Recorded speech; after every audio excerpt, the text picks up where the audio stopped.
Hey guys, this is Zax.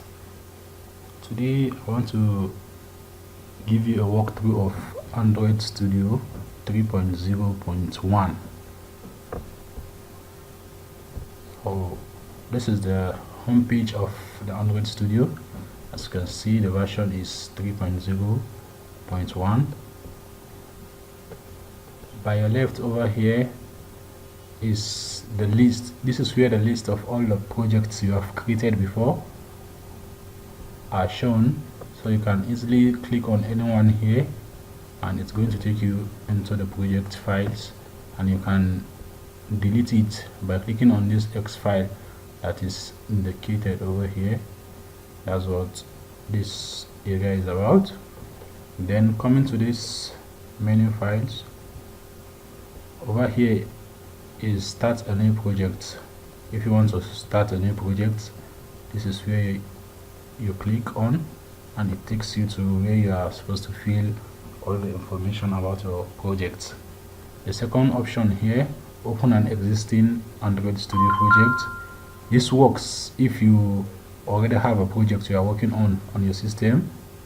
So you click here, it's going to open the file explorer for you to navigate into the folder where you saved your existing project, so you can open it and continue working on it. Here is check out project from version control. With this option, you can import projects from online, like from sites like GitHub. As you can see, this drop down menu, from clicking, if you click on it, you see you can import from GitHub, from CVS, from Git, Google Cloud, and other options down here. That's what here is all about. You can import projects from online. Then profile or debug APK.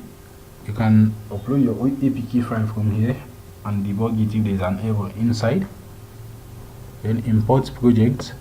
If you have a project maybe that was created from Eclipse, because you can also create an Android application from Eclipse compiler. So if you have a project that was started already in Eclipse or any other IDE, you can import it into your Android Studio using this option. Then the last option over here, import an Android code sample, this option is going to take you to Google site where there's a list of code samples that you can download from and study it to improve your coding skills. Here, configure is a list of setting options you can go through depending on what you want to do. Then get help. Maybe if you are running into an error or there's an issue with your Android Studio, you can get help from over here. Thank you very much. That will be all for today. If you like the video, don't forget to like and subscribe to the channel for more interesting video like this.